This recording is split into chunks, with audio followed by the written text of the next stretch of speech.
Bom dia, cá estamos novamente no consultório das Unpopular Opinions. Se tem uma daquelas opiniões que é tão polémica que quase sentem que deve ser criminalizada, que não o podem dizer na rua, é aqui a vossa oportunidade. Jogaio Careca é o melhor lateral direito da Liga e possivelmente do mundo. No entanto, esta não é uma delas. Isto não é unpopular, isto é só um facto. Aqui está a tabela da Liga depois do Jogaio rapar o cabelo. Reflitam. Posso deixar a minha ou já sabes qual é?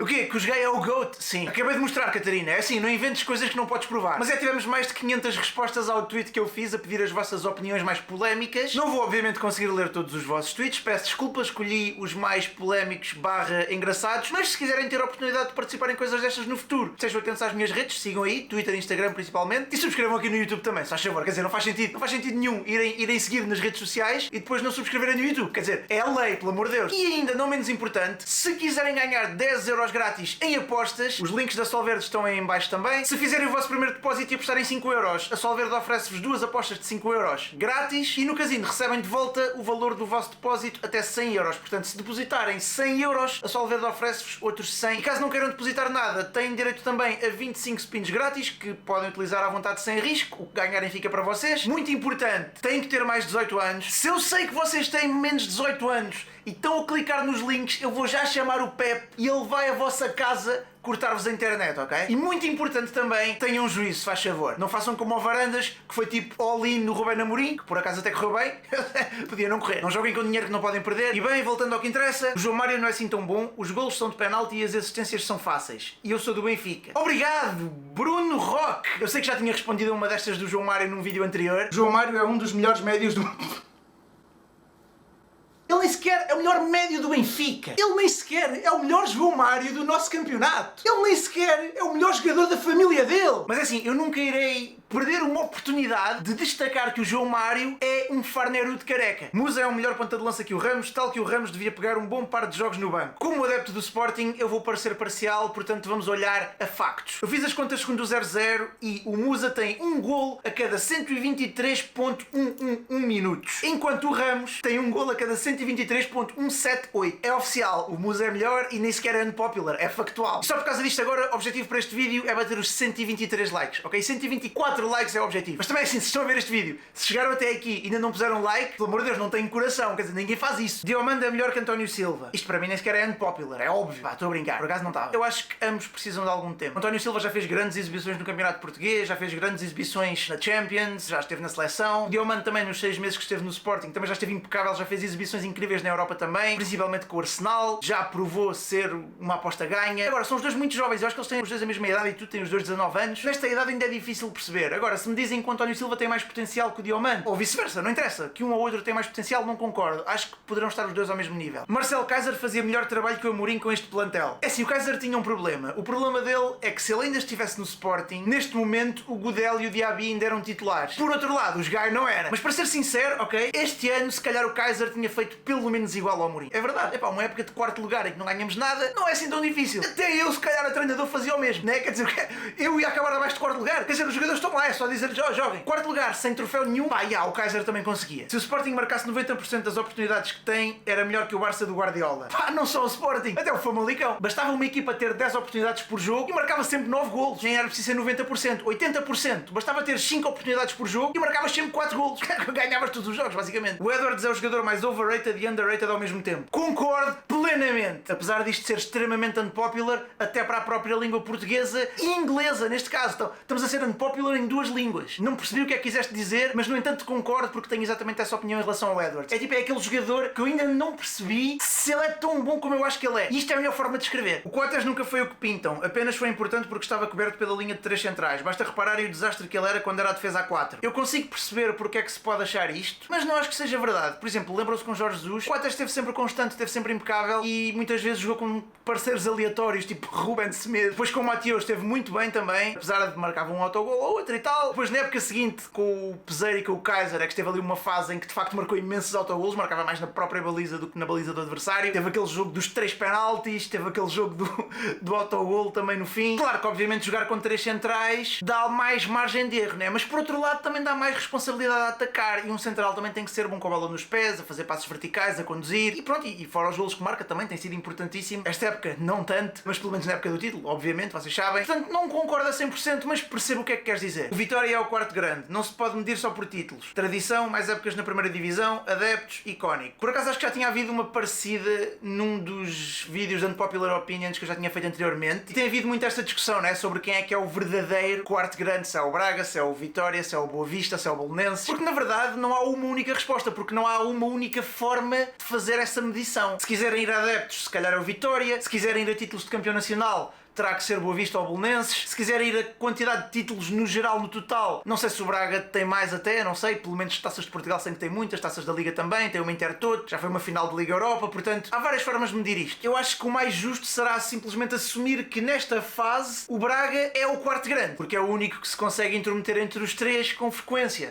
Entre os três, ou seja, com o Sporting. Se quiserem fazer uma medição de qual a equipa que tem mais pontos no total do campeonato, eu acho que o Vitória de Guimarães está à frente do Braga até. Portanto é isso, eu acho que é difícil, podemos assumir, tal como a Inglaterra, por exemplo, na Inglaterra, clubes tipo Aston Villa, Everton, Nottingham Forest, Tottenham, já tiveram o seu momento de glória. O Aston Villa, se não me engano, acho que até chegou a finais de Liga dos Campeões, o Nottingham ganhou 2, e agora não estão no mesmo nível. Portanto, quanto a isto não vou dar nenhuma resposta em concreto. Aceito que me digam que o Vitória é o quarto grande, também aceito que me digam que o Braga é o quarto grande, depende do que quiserem medir. Braga nem daqui a 100 anos será campeão e muito menos considerado um grande. Inclusive a Académica é maior do que eles. Em termos de grandeza, o Braga está atrás do Belenenses, dos dois Vitórias e do Boa Vista. Ok, eu acho que já disse o que tinha a dizer em relação a isto, mas eu aqui peguei nestes dois porque em relação a esta questão do Braga não ir ser campeão nos próximos 100 anos, eu não teria tanta certeza. O que seria péssimo para o Sporting, né? Isto punha quase os dois ao mesmo nível. Mas o Braga tem vindo a fazer épocas constantes há muito tempo e há muitas pontuações que o Braga tem feito recentemente que se calhar há 10, 15 anos atrás era suficiente para ser campeão. Se o Braga mantiver o nível e se por acaso tiver a sorte em que há um ano em que os três grandes estão todos abaixo do normal, o Braga pode ser campeão. Não acho assim tão improvável. Reparem, esta época, se o Braga tivesse ganho na Luz, estava praticamente na luta pelo título. O Sporting, vamos supor que o Sporting ganhava o Benfica e Alvalade e o Braga podia passar o Benfica. Eu sei que ainda há o Porto, mas o Braga esteve basicamente na luta pelo título até agora. Ou então vão ser como o Arsenal, vão ser aquela equipa que vai haver um ano em que realmente lutam pelo título e parece que vão ser campeões e morrem na praia, né? Por isso é que são os arsenalistas. Se a Conference League continuar a dar os mesmos pontos por vitória para o ranking que a Champions dá, Portugal daqui a uns anos vai acabar por ter uma equipa na Champions se passar playoffs. A ideia é que Portugal vai perder equipas. Não sei se lembram, mas eu já tinha falado disto no passado, que achava que a Conference League ia lixar um bocado o nosso futebol, porque as equipas que lutam pela Europa nos outros campeonatos são mais fortes em média que as nossas, ou seja, o futebol português é muito carregado pelos top 4, enquanto que, por exemplo, na Holanda, França,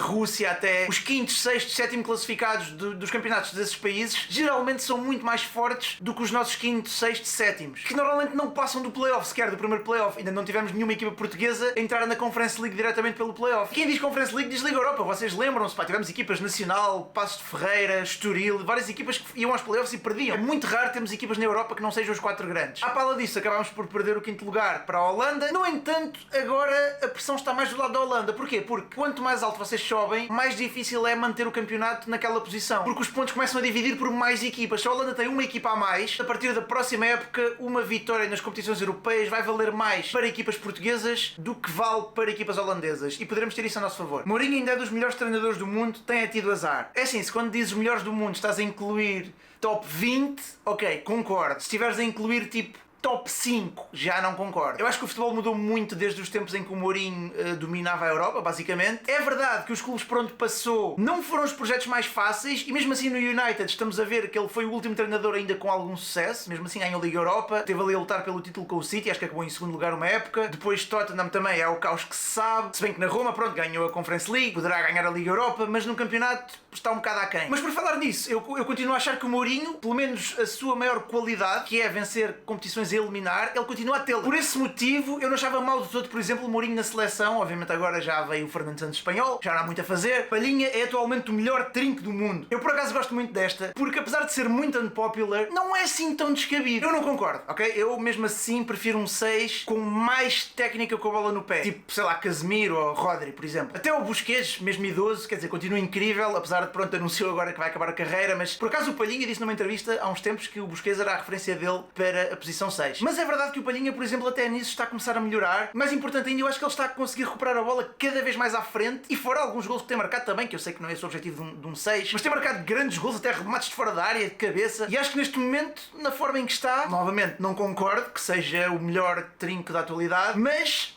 acho que podemos incluí-lo no top 5. Acho que não é assim tão descabido. Por exemplo, ainda ontem vi uma estatística, quais são os jogadores que ganharam mais duelos nas ligas top 5, e o Palhinha era o primeiro. Portanto, apesar de não ter a parte de técnica e alguma criatividade que às vezes é preciso em equipas grandes e que jogam sempre no meio campo adversário, apesar de ser um jogador mais de destruição, é um jogador que garante que a tua equipa tem muito mais vezes a bola. A Premier League é a liga mais overrated do mundo. Eu não sei quanto a vocês, mas eu prefiro ver um jogo entre o último e o penúltimo da Premier League do que entre o terceiro e o quarto da La Liga. Aliás, eu nesta fase da minha vida, eu praticamente já só vejo Premier League e Liga dos Campeões. Eu já não vejo outros campeonatos. E futsal também. Futsal para mim é o desporto rei. Apesar de a Liga dos Campeões para o Sporting também correu mal, mas pronto, é o que é. Ao menos estamos sempre lá. Expulsões deviam ser por um período de tempo. Futebol é 11 contra 11. O jogador não podia entrar mais, mas entrava outro do banco depois. Eu gosto dessa ideia, por acaso, porque seria uma forma de punir mais o jogador que cometeu a infração do que a equipa. Seria como no futsal, basicamente. Se bem que no futsal um jogador fica fora de 2 minutos, depois obviamente não pode entrar mais, entram outros, mas 2 minutos no futebol parece-me pouco. Se calhar 10, 15 minutos, não sei, se calhar um bocadinho mais, senão também não faz sentido, não é uma punição assim tão grande, e haver muito mais jogadores a forçar cartões vermelhos para safar uma certa situação de perigo. Mas não sei, acho que podia ser uma boa cena a explorar. O VAR não deveria ser analisado por outros árbitros e sim a pedido das equipas. Além disso, na minha opinião, no final dos jogos deveria haver uma conferência de imprensa para que os árbitros explicassem os lances polémicos. Eu aqui não concordo com a parte de o VAR só intervir se pedirem revisão, porque, por exemplo, isso é o que aconteceu agora recentemente no futsal e não correu bem. Isso só funcionava se houvesse um limite. Senão um treinador pode estar a pedir revisão de todos os lances e o jogo está sempre a parar. E havendo um limite, significa que vai acabar por eventualmente haver um lance em que de facto o VAR tinha que intervir e há um gol limpo que foi anulado, por exemplo, e não vai ser revista essa jogada porque o treinador já pediu as vezes todas. Portanto, não concordo com isso. Eu acho que o VAR está bem como está. Tem que ser revistas algumas coisas, certo, mas acho que a partir daqui devemos melhorar. Em relação às conferências de imprensa de árbitros, concordo plenamente. Acho que devia acontecer e acho que em alguns países já acontece. Agora vi recentemente, acho que foi em França, o árbitro explicou uma decisão que teve em campo. Não sei se foi mesmo uma conferência de imprensa ou se foi uma coisa que só aconteceu naquele dia especificamente, mas acho que sim, concordo, devia acontecer. A regra dos golos fora não devia ter sido abolida. Acho que existe uma enorme dificuldade em jogar fora de casa e isso deve ser recompensado pelas deslocações, ambiente dos adeptos rivais, etc. Por acaso é curioso que quando fizeram essa regra, o meu primeiro pensamento também foi este, foi que eu não concordei com a regra. É que ia fazer muito mais jogos irem a prolongamento. No entanto, com o passar do tempo eu tenho vindo a concordar mais com essa regra ter sido abolida. As equipas que jogam em casa na primeira mão jogam com muito menos receio. O jogo é muito mais aberto, não tem tanto medo de sofrer golo, o que faz sentido. Sofrer um golo em casa era quase uma sentença de morte com aquela regra. E depois há outro motivo, é uma ideia que eu tenho também, mas eu acho que é uma vantagem, ou que era uma vantagem, que é, com a regra dos golos fora, quando um jogo é a prolongamento, uma das equipas teria 30 minutos extra para marcar um golo que vale mais. Não estamos só a falar de uma adversidade do público, ou do clima, ou do relevado, ou o que for, de estar a jogar fora. Estamos a falar de uma adversidade do próprio jogo. O jogo está a dar 30 minutos extra a uma equipa para marcar um golo que vale mais. Ou seja, se a equipa da casa no prolongamento leva um golo, acabou, não vale a pena, tem sempre que marcar 2. Isso era um handicap enorme, mesmo sabendo que a outra equipa está a jogar fora. Fazendo um balanço geral, e obviamente que isto eu acho que é subjetivo, não tenho dados estatísticos que comprovem isto que vou dizer, mas acho que os jogos,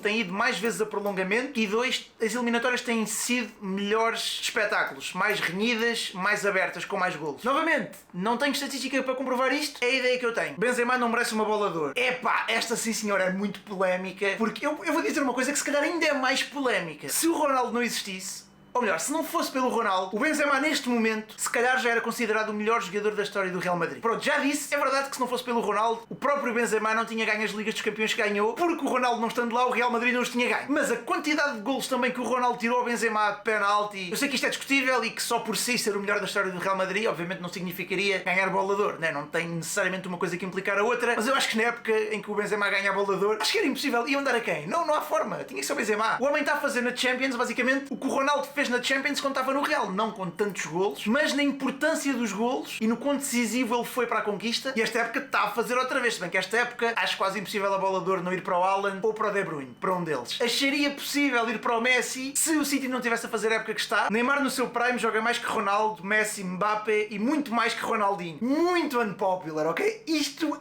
deve ser a opinião mais unpopular que tivemos aqui hoje. Parabéns, o Itajonde.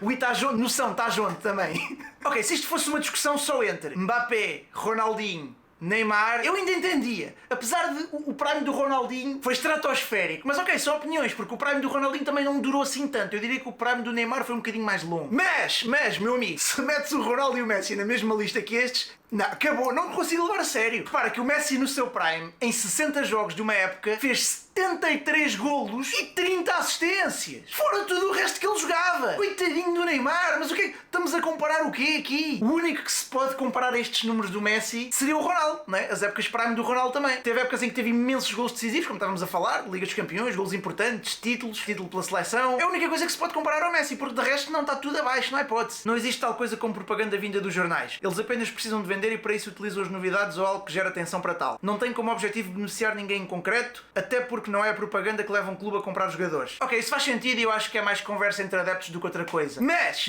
como é que explicas que os Gaio e o Jovane ainda estão no Sporting? Porque os jornais não fazem capas! Está feito! Fónix. Muito obrigado por todos os vossos comentários. Mais uma vez, se quiserem participar em coisas destas no futuro, vou continuar a fazer eventualmente Instagram e Twitter. Sigam. Deixem like aí no vídeo também se faz favor. 5.000 likes, vamos tentar bater, se gostaram disto principalmente. Subscrevam também, estamos aí rumo aos 78.000 já enche o estádio Maracanã. E é isso, muito obrigado por todo o vosso apoio, já sabem. Muito obrigado mesmo, até à próxima, fiquem bem. E que o Mané esteja convosco. Tchau!